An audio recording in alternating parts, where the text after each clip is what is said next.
এই অভয়নগর বাজার সংলগ্ন যে পরিত্যক্ত পুকুর ছিল, এটা আমাদের যিনি এমএসি মেম্বার জেলাল দেবনাথের বিশেষ উদ্যোগে আগরতলা পৌর নিগমের ব্যবস্থাপনায় কাজ প্রায় সম্পূর্ণভাবে আছে। তো আমি দেখে খুব খুশি হয়েছি যে খুব সুন্দরভাবে আমাদের চাহিদার তুলনায় বেশি সাজানো হয়ে গেছে, এটা কিন্তু গুছানো হয়ে গেছে। এবং দীর্ঘদিন এই এলাকার বা বাজার সংলগ্ন মানুষের দাবি ছিল যে সংস্কার করা।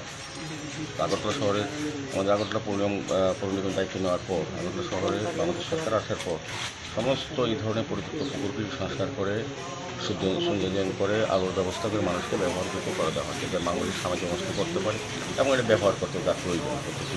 সেভাবেই অভয়নগর বাজার দীর্ঘ 50-60 বছর ধরে এটা একটা আবর্জনা জায়গা ছিল, ডাম্পিং ইয়ার্ডের মতন ব্যবহার করতো মানুষ। নোংরা জল থেকে সমস্ত বাড়ির যত আবর্জনা বা কিংবা ব্যবহৃত জল পুকুরে ফেলতো। এটাকে সংস্কার করার জন্য হিরালালবাবু প্রায় সময় বলছেন এবং উদ্যোগও গ্রহণ করেছেন। আমরা কিন্তু আজকে আমি দেখেছি যে এটা একদম কমপ্লিট। এখন মাননীয় মুখ্যমন্ত্রীর সঙ্গে আমার কথা হয়েছে, উনি বলেছেন ডেট ঠিক করার জন্য উনি সময় দিলে পরে মুখ্যমন্ত্রীর হাত ধরে আনুষ্ঠানিকভাবে জনগণের জন্য ব্যবহার করার জন্য আমাদের প্রায় 4 কোটি টাকা পেয়ে এটা করা হয়েছে। আমি বলবো যে হিরালালবাবু এমনিতেই ওয়ার্ডে অনেক কাজ করেছেন।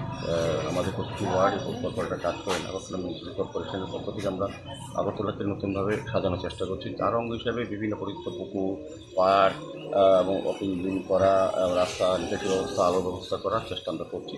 তাই এটা সফল আমি বলবো যে আমি হিরালালবাবুর বিষয়ে ধন্যবাদ জানাই।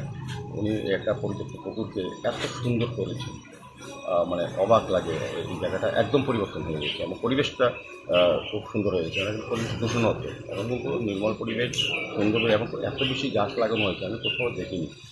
খুব সুন্দর আইডিয়া, আমি ধন্যবাদ জানাই এবং আমার আশা থাকবে আগামী কিছুদিনের মধ্যে মাননীয় মুখ্যমন্ত্রীর হাত ধরে মানুষকে উদ্বোধন করা।